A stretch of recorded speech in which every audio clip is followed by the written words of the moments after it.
So my goal here is actually to talk a little bit about coordination, which is adjacent to the public goods conversation. The goal of sort of talking about coordination is actually that it turns out all coordination, or all public goods problems rather, can be sort of simplified into forms of coordination problems across different jurisdictions, whether those are state jurisdictions, corporate sort of boundaries, just any really sort of institution. Let me make sure this works. And why should we even care about this? I think people, by virtue of being in this room, understand the idea that it's all coordination. People have heard that phrase before. But we've done a lot of really cool things as a society that we don't really think about very deeply. And these are all the way from doing aqueducts in 2000 BC, to doing woodblock printing, which actually preceded the printing press by about 700 years, to doing things like the internet in the 1980s. And these are things that we care about because we're able to actually build new forms of abstraction around our civilization by creating them, and then sort of achieve our broader goals by using them in our day-to-day lives.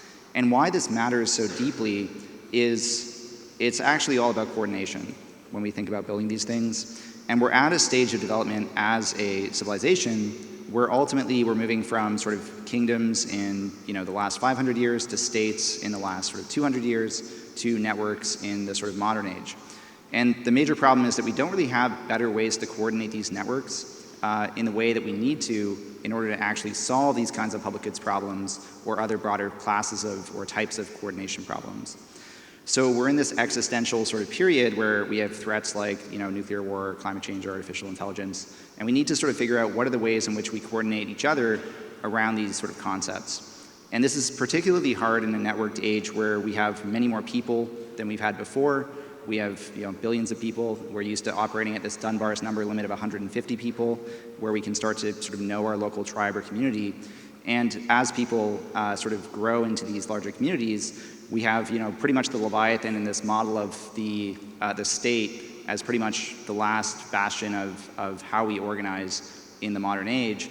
And we're only just coming to terms with what sort of broader protocols might look like. And these are protocols that started with things like speech and language, have evolved into things like the internet itself, and then have further evolved in the transfer of value in terms of things like Gasper protocol, like Ethereum itself, in terms of allowing us to actually transfer really tangible value across the sort of states and different networks that we're part of.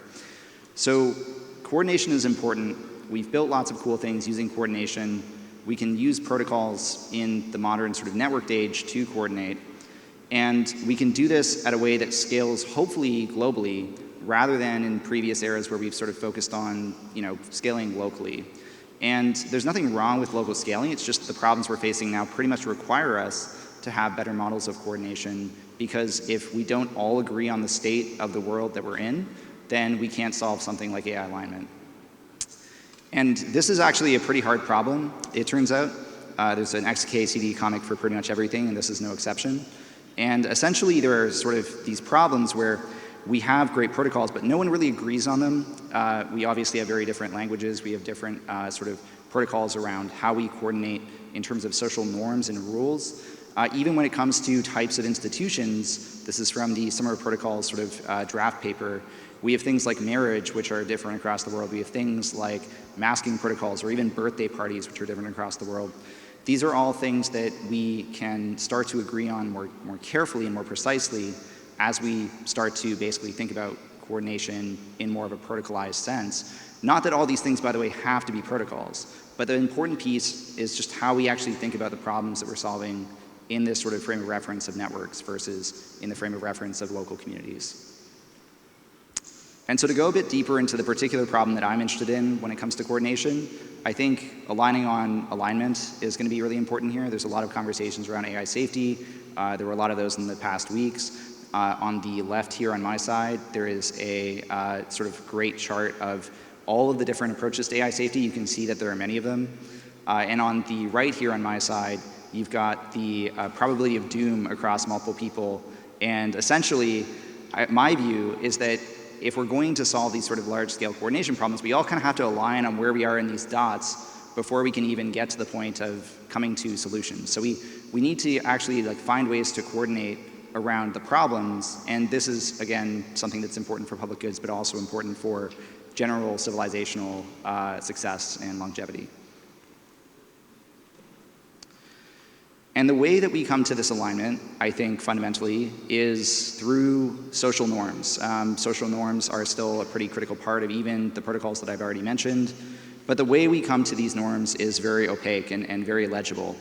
And I think what we need to sort of figure out, and something that folks like Vitalik have done a really good job actually articulating better than I have, is what legitimacy actually is, how we get people to bootstrap legitimacy, and how then we get people to agree on the state of the world such that we can solve particular sets of problems and agree on those problems first, then agree on the solutions later.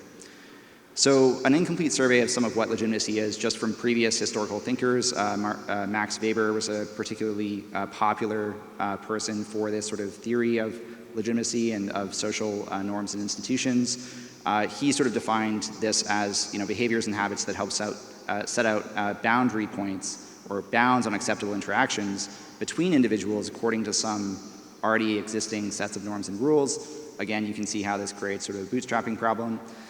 Economically, we can consider it as sort of a force that constructs shelling fences or ways that people can, without communication, without even speech, come to agreement on a shared state of the world. And so, for example, if you've ever seen people having like a picnic at a public park, the public park is a kind of shelling point for people having picnics. You know that if someone's having a picnic, they're probably doing it there. And you can sort of know if someone tells you that they're going to have a picnic, if there's really one park in the city, that they're probably at that park. This is something that we can use to generate sort of pre-commitments, and we can sort of get this bootstrapping done through slowly building up these types of interactions over time. And then thirdly, systemically, we sort of think of legitimacy as a process, or possibly even protocol itself, that encourages these higher orders of acceptance to be built across different sets of rules. And by doing that, we can sort of advance civilization by extending the number of important operations which we can perform without really thinking of them. This is actually also from the Summer Protocols draft paper, which I encourage everyone to check out.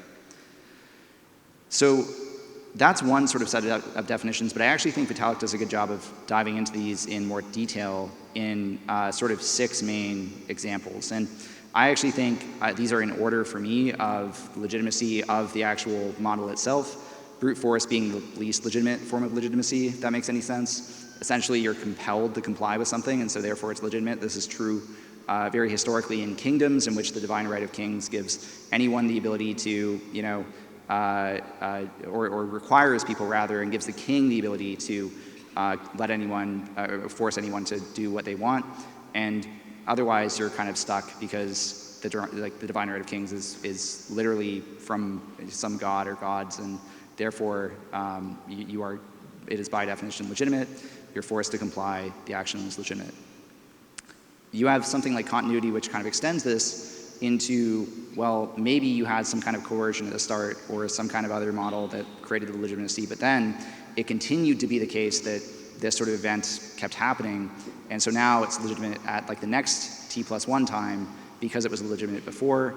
Also a very weak form in the sense that, if things just continue long enough, they become Lindy, and then things that become Lindy become more and more legitimate, and there's a bootstrapping problem here because you have no idea what actually is truly legitimate at t0. You have process legitimacy, which is getting slightly better here. You've got like the idea that processes can tell you whether or not something is being done fairly. We'll get to that in a second. But if something is done sort of in this way where people agree that the process is legitimate, then you can have the outputs be legitimate. You've got performance, where essentially if the outcome itself is just good for society, then naturally everything works out for the citizens of that society, and so everyone's pretty happy. Therefore, everyone views the thing as legitimate.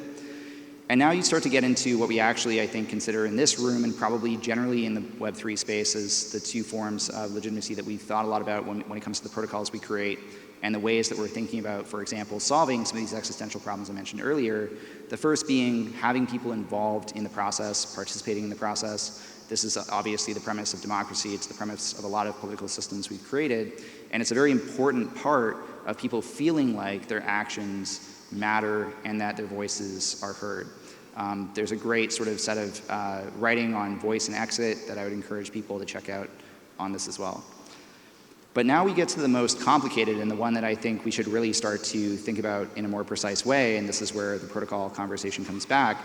What do we mean by sort of fairness and whether an action satisfies an intuitive notion of rightness in the first place? And this is an important problem because we think of this as a very abstract moral question. A lot of this seems maybe abstract to people in the audience, but these are practical questions we should actually all be asking as we create systems like, for example, new protocols or new DeFi, NFT, DAO, whatever we want to say, protocols or systems that are going to potentially impact people at a global level. And we should in particular be thinking about who is it fair to in the context of a global system. Because there's lots of people who may be excluded from that process, who may not be able to actually access the systems, who may find them too expensive, who may find them too challenging to use. There may be people who, we can use public goods sort of bootstrapping to include in the process more actively. And we should be thinking about, what this intuitive notion of fairness is for us as a community so that we can start to solve this problem. In the context of the AI example I gave, this is actually very challenging because you don't actually have alignment on what what the problem is, what the risk is, and therefore what is fair in terms of inclusion and participation, but also in terms of the risk trade-off that we're taking with different approaches. So I want to give two kind of examples that I personally think are interesting models that people should be considering when creating their projects, practically speaking. And these are models that essentially will give a little bit more context on what we're doing with Gitcoin, a little bit of what we're doing with a lot of the broader public goods movement in Web3. And the first is sort of a framework around internet native commons in the context of solidarity economies. And this is something that folks like Primavera have talked a lot with, this idea of coordinations, which itself is sort of just the pun and portmanteau, where you have solidarity between a group and sort of mutual aid between that group. You have some sustainability process for kind of continued longevity. And then you have sort of independence or sovereignty of each person, voluntary participation in the network that allows people to feel a sense of agency over their participation. And what you get when you do this is a much more polycentric, functionally polycentric network, meaning that you have actually like relationships between and like directional relationships, ideally bidirectional, between each of the nodes, rather than just maybe polycentric communities that don't interact with each other. And if you kind of think back to the slide I had way before on the local to global problem, what you see is that we have a lot of solutions that kind of get us to the second little box here. We have lots of these different states. We have lots of these different companies that may have their own rules, that may have their own processes, but we don't actually have a way to get those individual rules and processes to an actual large-scale polycentric and like aligned version that we can coordinate around, or aligned system that we can coordinate around. And so what you run into is lots of different standards problems again. You run into companies that aren't willing to coordinate with companies in other jurisdictions. You run into states that don't want to support necessarily cooperatives, but will support different types of organizations like companies because they're simpler or fit better within their rules. And then of course, most practically, you get into this problem of much larger scale issues across states. States, of course, being sort of the largest scale of coordination we have today, but many of those states don't actually have these principles in mind, and they also usually fail to coordinate at a very global scale. And this is sort of where, we got actually one slide that I did not quite finish here. This is the doing it live problem. I made these last night. But Ostrom's principles are really important. There's 8 of them. Essentially, the goal of these principles is that you're creating local rules first, and then trying to bootstrap those rules in this sort of way from this slide, so that you get essentially, in the end, about 3 main things happening. You have the creation of rules being very participatory within the group that the commons is part of. You have the ability for those rules to be updated according to some legible process by the community. And then you have some version of sort of legitimacy around the enforcement of those rules, which actually is very important so that people can actually get a sense of what their sort of responsibilities, obligations are within those rules. And what you really want is for this to be something that can be done within any kind of local organization first, but then bootstrapped up in a sort of iterative way to be eventually functionally polycentric, i.e. of many of these organizations, many of these states, companies, and so forth, all collaborating together. And what you get when you do that, and this is sort of what we've seen with a lot of the Gitcoin grants rounds, Gitcoin grants just being sort of a series of independent rounds that are all focused on different cause areas in the sort of public goods arena. So for example, longevity, things like decentralized finance, things like broader artist, creator rights, things like decentralized science, and generally, of course, Ethereum public goods that are focused on bootstrapping open source software, which is probably the one major example that's inspired me to be part of this movement in the first place. We're trying to basically get all these independent rounds to start with their own rules locally, start funding things in their local communities, their own shared needs, using this quadratic funding idea, which folks can kind of look through afterwards. And the idea essentially is that we want these different sort of individual pieces to level up, to bubble up from being individual human ideas that form teams, that form DAOs, that form movements, to being interconnected parts of a global system that anyone can actually understand legibly, and that they can believe in the legitimacy of, regardless of where they are in the world. And so this is the really important, I guess, takeaway of this is we have a lot of things we've done really, really well as a civilization. Most of those things have gotten us probably to about the national economy level of this little like Hellenic section on the right here. And we need to basically figure out how we're going to move from just this small sort of set of national economies, companies, which may be even like partly multinational, to a much more networked system where there is like a global set of legible rules that we can all sort of follow and understand to be legitimate. So this is, again, I think just some things to think about for the group as you start to build in the space. If you already are building the space, I hope you are already thinking about these things. And I think that is all you need. Thank you.